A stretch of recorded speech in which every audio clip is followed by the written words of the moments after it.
Hi guys, welcome to another movie crew review. Today we'll be reviewing Thunderbolts. The movie stars Florence, Pugh, Sebastian and David Harbour. So we find Valentina Allegra de Fontaine putting together a group of mercenaries captained by Elena as they are set out to embark on a mission where they are going to take care of something for her.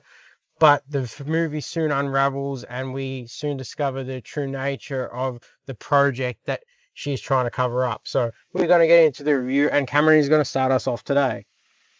So straight from the get-go, I thoroughly enjoyed the dark themes that are in this movie. I think they picked the theme and they just stuck true to it and they didn't shy away from it. I think it was one of the more darker themed Marvel movies I've ever seen, and honestly, and it really stuck true and kept me watching it throughout, and I was just enthralled by all the darker themes, especially with the character Void. I think he looked especially very good. I know it's going to be hard to describe it, just a black figure, but honestly they pulled it off and I just loved the way he looked, and I loved all the action sequences. I think it was well done. And just every character sort of had perfect screen time for me with the development of those characters. Because most of them are, yes, they're offbeat, except for maybe Bucky Barnes. But they really, really told a good story throughout all these characters. And yeah, I thoroughly enjoyed this movie. Moon? So I was expecting it more like the Suicide Squad, and in some bits it is, but in other bits it's not. I think Florence Pugh is basically front and center, and she basically is the most like emotional like draw to the movie, and I really enjoyed this movie, and I was very surprised at how much I enjoyed it. Like Cameron mentioned, it is dark, so that is my sort of thing. I prefer dark movies over like Marvel's cliche humor.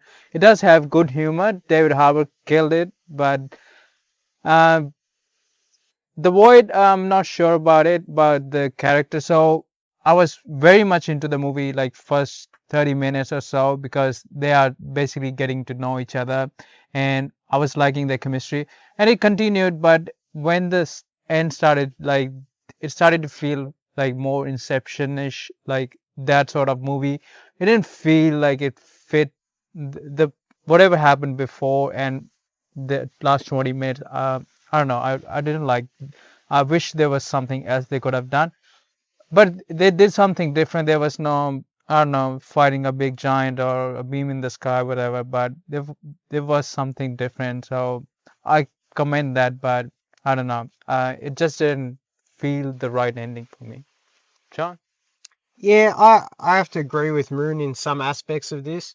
I think that I came into it thinking more it was going to be like Suicide Squad, the first one, not the second one. That was quite good.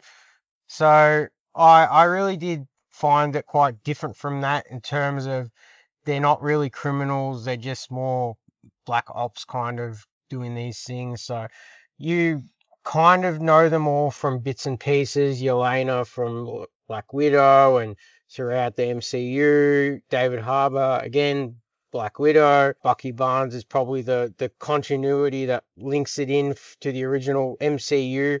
And then you've got a bunch of the other characters that come in from either like Ant-Man's or Winter Soldier. So it's spread out quite a bit.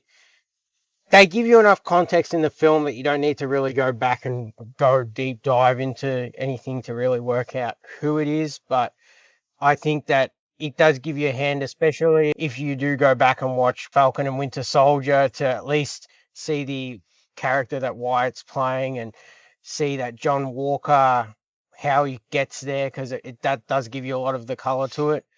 I think that the storyline was quite well done. You got like three main set pieces where you've got the vault area and then you've got New York and then you've got the fight in between the two. So I think that it was self-contained. Probably my standout for the film, David Harbour's character. I really found him to be the comedy of the film. Really funny, but in a natural way. It's not so forced and ruining the story. It just fits nicely in. So I find it a credit to the writing for this film. And yes, it is a lot of a darker take on like a Marvel film compared to the ones we've recently seen. So I did enjoy that aspect. Um, Getting a bit into spoilers territory, the one character that not much is known about going into the film is Bob. So he was a fighter pilot at the Top Gun Academy, and then after that, he flunked out. But no, I'm just kidding. The character's pretty much like this unknown entity, and Yelena takes him. She's trying to protect him throughout the start bit, but then we see that he's quite a powerful person, probably more powerful than the rest of them combined.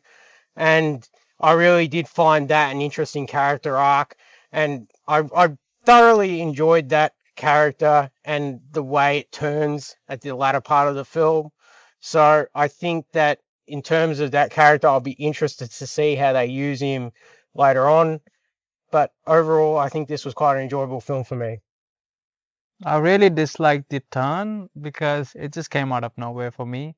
It didn't, it felt very forced. Like I wasn't into Valentina. Like I haven't seen her before, so I don't know where she's from. Yeah. But she didn't seem evil. But I don't know. So what's the deal? But that turn, that just came out of nowhere. So I was like, what?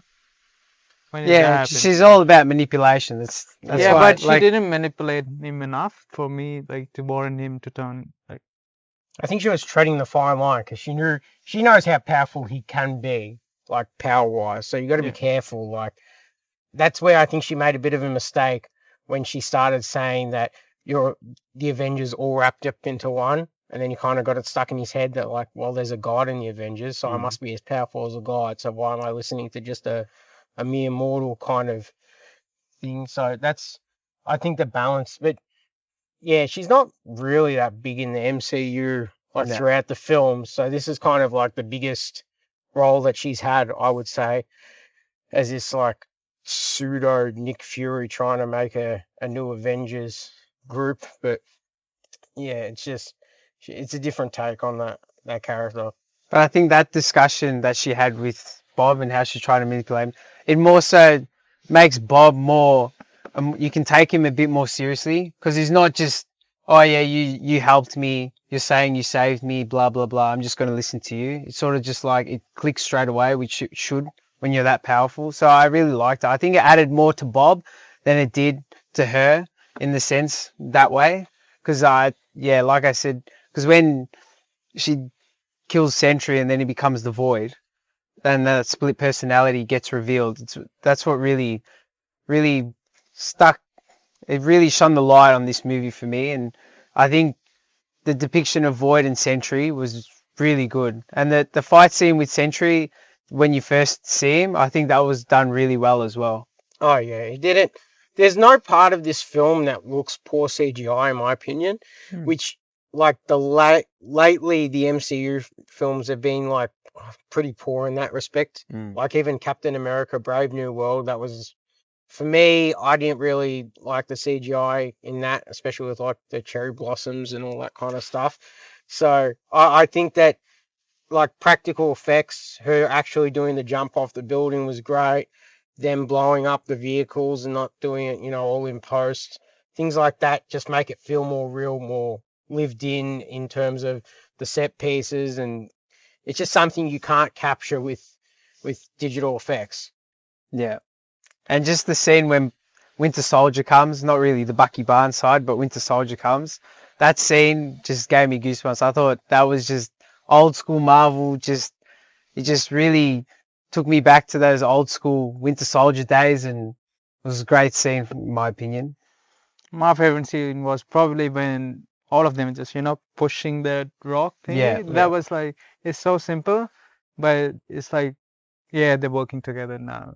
Yeah, Yeah. none of that working together seemed forced in this movie. Yeah, that I very, agree, yeah. it came very naturally, which was really good. Even at the beginning when they're in the vault, you could see the conflict there with the different characters, and it just naturally grew, which is credit to the writers in this movie, honestly. Yeah, I think that's good because there's not a lot of development from them previously. Like, Yeah. Yeah, like So- I have no idea. Yeah. but Yeah, they're most very of much them, left yeah. field characters that previously no one really cared about really, yeah, but now they did this so well in this movie, but understand all their pain and sort of why they're doing what they did, or all that was really portrayed beautifully in this movie, honestly. yeah. That's even like when they're talking about John Walker and he's trying to like give a persona that like everything's perfect, Mm. and then when it finally gets revealed like what's happened in his life, you can see like even the characters, they have that natural change to him, if that makes sense. They turn over and they're a bit more empathetic to him, and like they're talking to him as opposed to just, you know, calling him an asshole and, you know, not respecting him and things like that. So yeah, I think that, yeah, the writing's probably the strongest thing of this film. That's the strongest aspect. All right, guys, going to give our scores. Yeah. Yep. Moon, how many asterisks out of 10? I'll guess 7 asterisks out of 10. John? I'll give it 8 asterisks out of 10. Yeah, I'll give it 8.5 asterisks out of 10. All right, guys, make sure to like, subscribe, check out our socials, and we'll catch you on the next one. Ciao.